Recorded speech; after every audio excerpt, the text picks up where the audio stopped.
السلام عليكم ورحمة الله وبركاته، حبايبي الحلوين. أنا النهاردة في منطقة ستانلي، من أشهر المناطق ومن أشهر الكباري اللي في اسكندرية.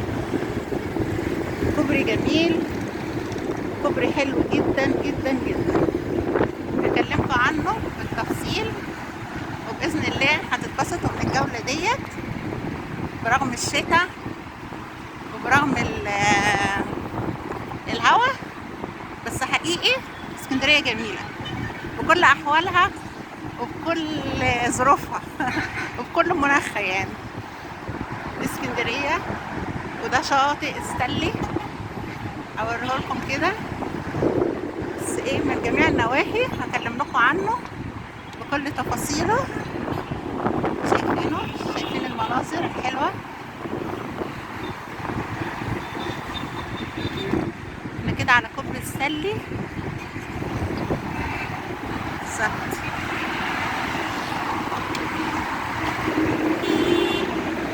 شايفين البحر، شايفين الجو، في شمس يعني حلوة برغم الهوا، بس حقيقي برضو الحبيبة لسه قاعدين.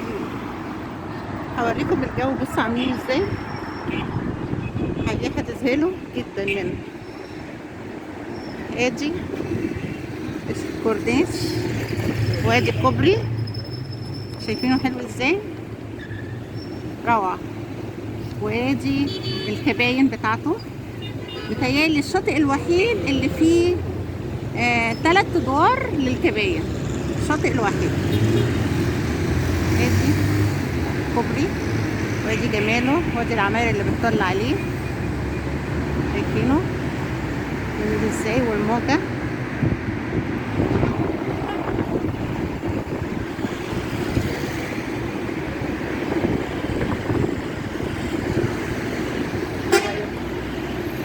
رائع رائع. شايفين الجو، شايفين الموجة والكباري.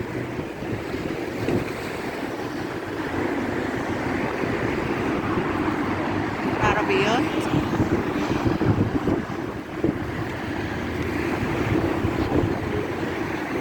كوبري جميل من أجمل الكباري اللي موجودة في اسكندرية على ما يقال.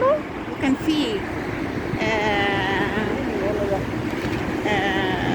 واحد من الأثريين، يعني مهندس أثري كبير، بيقول إن اسكندرية فيها 28 كوبري، أهمهم وأحلاهم هو كوبري ستانلي.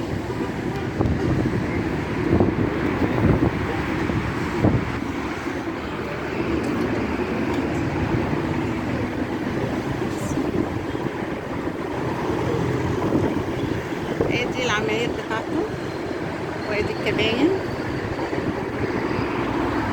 وادي، شايفين المرور.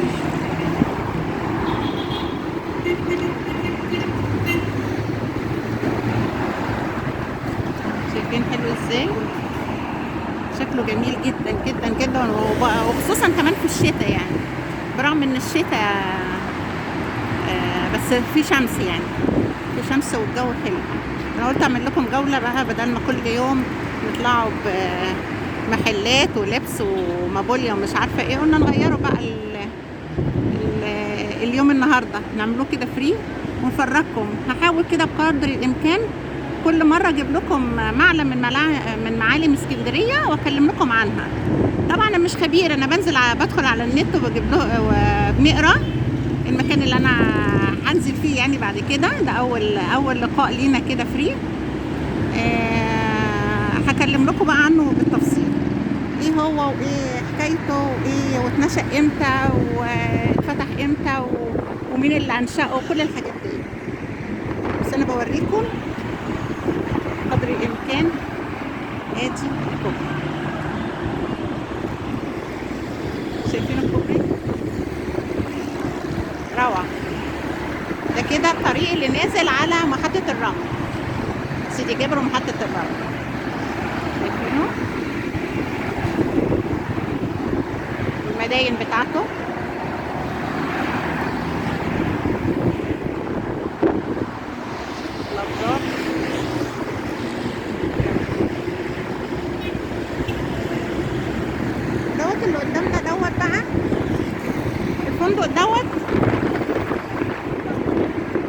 جوفين. الفندق ده اسمه سان جوفين، ده معروف جدا في اسكندريه وجميل، ومتهيألي هو سبب، متهيألي على ما اعتقد كما يقال يعني ان ده سبب ان هو اتعمل الكوبري دوت علشان ما يتشالش. فاتعمل الكوبري دوت علشان يبقى موجود الفندق، وعملوا بقى ايه حركه مروريه كده عشان تبقى مرنه، عشان كان الحته ديت فيها تكدس ومنحنيات والدنيا كانت زنقه كده شويه، فراح عملوا بقى ايه الكوبري ده.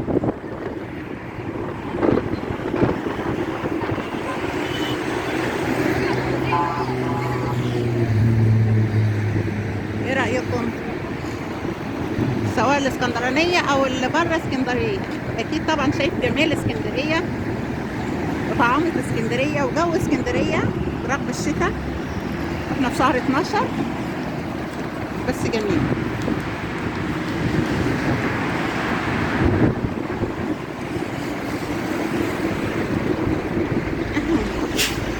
اسكندريه بقى ديت، يعني انا ما كنتش اسكندرانيه حقيقي كنت اتمنيت ابقى اسكندرانيه بجد والله. الكوبري دوت بقى ايه اكلمكم عنه شويه.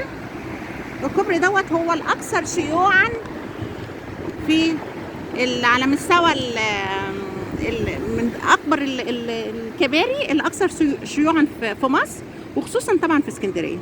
شايفين الموج يا جماعه؟ شايفينه جماله؟ روعه. عشان يعني يعتبر برضو هوا بسيط، بس الموجه بيقول لك الموجه بتجري ورا الموجه عايزه تطلع. سبحان الله. ده من اشهر الكباري. اتبنى بقى ليه بقى؟ اتبنى علشان يبقى تيسير المرور. كان في الحته ديت كانت زنقه شويه وكان في منحنيات وضيقه، فقالوا بقى ايه نعمله الكوبري دوت. الكوبري دوت هو اساسا المنطقه ديت اساسا في حي شرق، عشان نبقوا عارفين الكوبري في حي شرق. وبعدين مين اللي انشأه بقى؟ اللي انشأه شركه المقاولين العرب، طبعا شركه معروفه جدا ومن الشركات العريقه، هي اللي انشأت الكوبري دوت، هي اللي انشأته.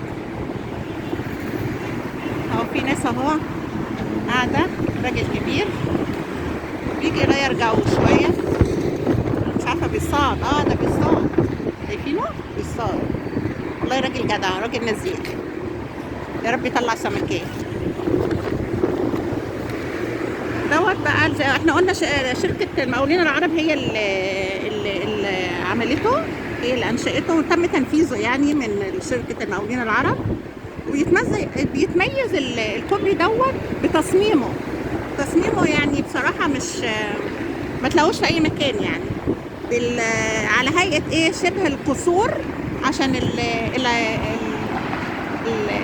العواميد ديت شايفينها دوت زي القصور يعني، ليها هيبتها وليها عراقه كده يعني. ادي شايفينه، ادي الاثنين دول اللي موجودين دول اللي هم في اثنين اهوت في اوله، واثنين تاني موجودين بعد اهوت اهو. ده عشان كده بيقولوا ده كده على هيئه القصور. بيتميز كمان بايه؟ بالاضاءه بتاعته. الاضاءه بتاعته بالليل خرافه جميله، اللون الاحمر بيدي كده اضاءه كده وراحه نفسيه بصراحه يعني. وبعدين بيتشاف من اي مكان يعني. انا برغم ان انا اخويا ساكن في شوتس بعيد من هنا، بس برغم ان هو بيشوفه يعني من لو ساكن مثلا فوق، اللي ساكن العماير العاليه يعني بيشوفوها من اي مكان، من سيدي جابر، من شوتس، من جليم، من اي حته. ليه؟ علشان الاضاءه بتاعته هي اساسا بتبقى مميزه يعني. وبعدين كمان الكوبري دوت لما اتنشأ ايه اللي حصل بقى؟ شايفين اللسان اللي تحت دوت يا جماعه؟ شايفينه طبعا. اوري لكم كده، اقرب لكم. شايفينه؟ ايه استبت يا حاج؟ استبت يا مساعد. شايفين اللسان دوت؟ بصوا دوت اللسان دوت يا شباب. اجيبه لكم بقى قريب من مكانكم شويه اهو. شايفين اللسان دوت؟ ده تبع فندق اسمه الشبكة والسنار. الشبكة والسنار، شايفينه جماله ازاي؟ يعني هو في وسط البحر، والسمك وجمال السمك بكل انواعه. ومتهيألي في برنامج اسمه برضو الشبكة والسنارة، مش عارفة على برنامج ايه او قناة ايه، بيجي هنا يعني وبيصور. روعة طبعا طبعا، بس بشيء وقدر يعني. اللي عايز يجي هنا يعني يتقل جيبه شوية. احنا قلنا بقى ايه، ان هو لما اتنشأ الكوبري دوت حيا المنطقة. هي طبعا اساسا هي كويسة المنطقة وحيوية ومن المعالم المشهورة، بس حياها طبعا. يعني الشقة اللي هنا اللي كانت ب500,000 بقت ب1,000,000 على طول. ادي بقى امثلة بقى على كل حاجة، على المحلات، على اللبس، على اي حاجة في المنطقة ديت. طبعا غليت 100% من ساعة ما انشئ الكوبري ده. دي حاجة. الكوبري كمان من ضمن الحاجات اللي هي يعني ظهرت عليه الاعلانات، علشان طبعا الناس رايحة جاية عليه الاعلانات. وتصور عليه كمان يا جماعة، اتصور عليه فيلمين. فيلم اللي هو صايع بحر بتاع الفنان احمد حلمي، وفيلم الدادة دودي بتاع ياسمين عبد العزيز. طبعا عارفينه كلكم الافلام دي. ادي البنات هي جايه بتتصور، يطلعوا من الكليات يتجمعوا يتصوروا كله، برغم ان في يعني ما فيش شباب، هو جو بس الجو وادي شباب هم بيتصوروا. شايفينه؟ وهو الراجل اهو لسه بيطلع سمكة على امل ان هو يطلع سمكة على وعسى. تصور بقى ايه عليه؟ احنا قلنا ايه؟ فيلمين على البتاع. بيقول بقى في خبير اثري كبير اسمه احمد عبد الفتاح، قال ان اسكندرية فيها 28 كوبري، احلاهم واشهرهم هو كوبري السلة ده. هو كوبري السلة بيطل بقى كوبري السلة على ايه بقى؟ على 3 حاجات. اجيب لكم قريب منه اللي هو سان جوفاني، ده فندق كبير اقرب لكم منه اهو. مش عارفه، احاول اقرب لكم منه اهو.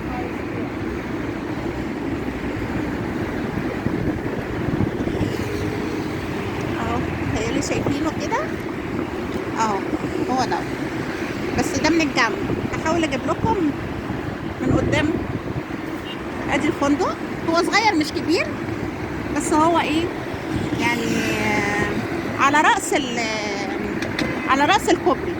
وادي زي ما بقول لك الشبكة والسنارة، شايفينه؟ وادي الناس. ده المهندس بقى الاثري اللي هو اسمه احمد عبد الفتاح، هو اللي بيقول دوت من ضمن احلى الكباري اللي في اسكندريه. بيطل بقى على، احنا قلنا على قصر سباهي، هوريه لكم. هو بعيد شويه بس هوريه لكم، يعني هحاول اجيبه لكم. وعلى ادي فندق سان جوفاني، ده المشهورين عليه يعني في المنطقه. بيخدم المنطقه ديت بقى كل المنطقه. وحرك المرور شويه، حركها، ما بقاش فيه تكدس جامد. وبعدين بالرغم من ان الكوبري دوت السلي دوت يعني حل مشكله كبيره جدا جدا جدا مروريه، الا انه من الناحيه السياحيه طبعا يعني فاقد الناحيه المروريه. بمعنى ايه؟ يعني هم كانوا عاملينه اساسا علشان خاطر المرور وزنقه المرور، بيفكوا زنقه الدوله يعني. بس بقى الناس كلها من جماله ومن حلاوته بقوا يجوا يتفرجوا. مفيش حد بينزل اسكندريه، وحتى اهالي اسكندريه حتى لو سياح لازم يجوا يشوفوا كوبري قناه، كوبري السل ده. شايفين الكباري يا جماعه؟ 3 ادوار. هي الاكتر الطريق مقفولة، او الايام ديت مقفولة، مش عارفة بقالها سنة او سنتين، علشان على ما اعتقد بيقولوا ان عايزين يعني ياخدوها من صحابها، مش عارفة يعني فيها مشكلة يعني، عشان بقالها سنتين الكباين ديت ما بتفتحش يعني، ما بتفتحش. نمشي شوية كده تاني ونشوفوا الدنيا ايه فيها ايه.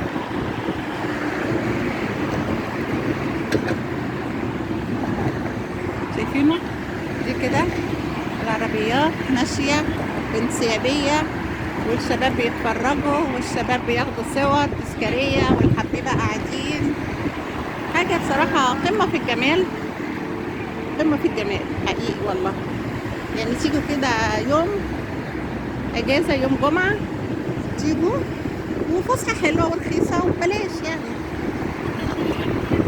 هجيب لكم، انا قربت اهوت على فندق سان جوفاني اهوت. شايفينه؟ هو واحد تاني بيصور اهو، ده فندق سان جوفاني. هو زي ما بقول لكم هو مش كبير، هو على رأس الكوبري، على رأس الكوبري. طلعت سمك، طلعت سمك. يا مسهل. ربنا يسهل لك امورك يا رب. ادي يا جماعه شايفينه الكوبري دوت بقى عاش قصص حب كتير، وقصص حزن كتير برضه هقول لكم عليها.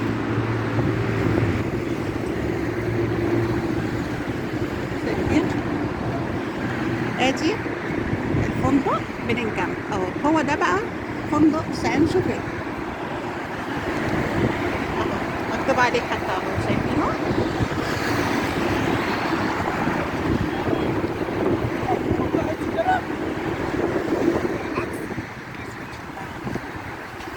سان جوفاني. وادي الميه هاديه، بيسموها البحر لما بيكون بالوضع دوت بيقولوا عليه حصيره، عشان الناس القاهريين يبقوا عارفين يعني ايه حصيره. اهدي بتبقى الموجه كده، الموجه بتبقى هاديه جدا جدا جدا، ما بتبقاش زي الصيف بقى ايه بتجري ورا بعضها، لا. وادي شايفينه؟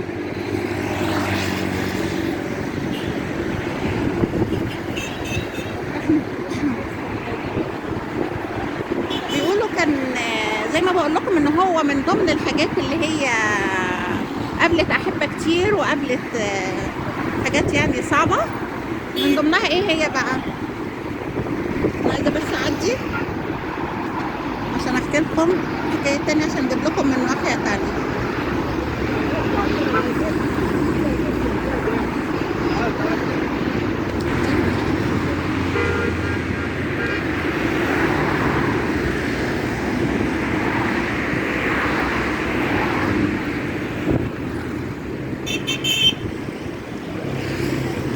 انا كده عديت، هجيب لكم من ناحيه تانية الراجل بتاع الشاي.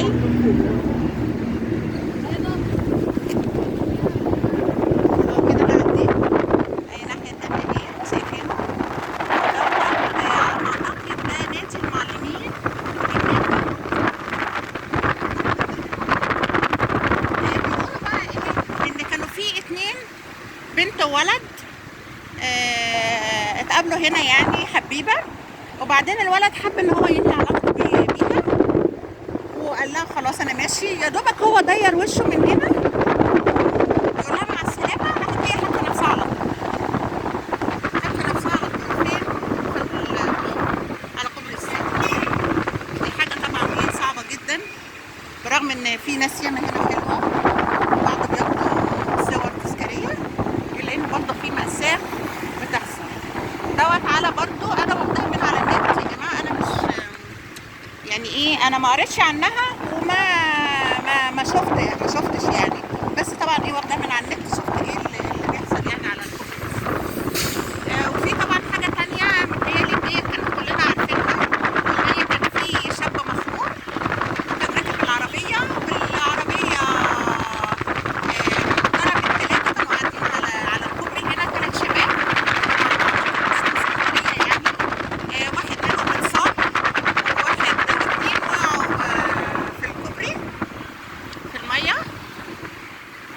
بتاعت الكوبري. وحتى كانت يعني اسمه محمد حسن على ما اعتقد الشاب دوت. هم قعد 7 ايام. طلعوا واحد من الاتنين اللي طلعوا جوه البحر، طلعوا واحد والتاني يعني قعد 7 ايام. قعد عمال تلاقي 300 غطاس، 300 قعدوا يدوروا عليه لمدة 7 ايام، لمدة 7 ايام. وفي الاخر يا عيني قالوا لا لازم نجيبولها طالما هي عمالة تعيط وعمالة تناجيه وعمالة تنادي عليه. فراحت جابوه لها جثة هامدة. ودوت كان متهيألي اخر لقاء. ادي في ناس برضه بتصور وفي ناس بتتصور، مش عارفة حكاية الصيد. ادي أكترية الشباب هم موجودين. ادي كده لقاءنا النهارده على كوبري السلي. اتمنى تكون عجبتكم. الجو حلو والجو جميل حقيقي يعني. وادي الموجة روعتها، وادي البحر الجمال، وادي المنظر. اتمنى تكون النهارده عجبتكم الجولة. هحاول كل مرة كده اجيب لكم حاجة ونتكلم عنها شوية عن معالم اسكندرية. ادي البحر وادي الجو وادي كل حاجة عن كوبري السلي. اتمنى تعجبكم، والى اللقاء بقى في جولة تانية بإذن الله. اتمنى ان تكون عجبتكم. السلام عليكم ورحمة الله وبركاته.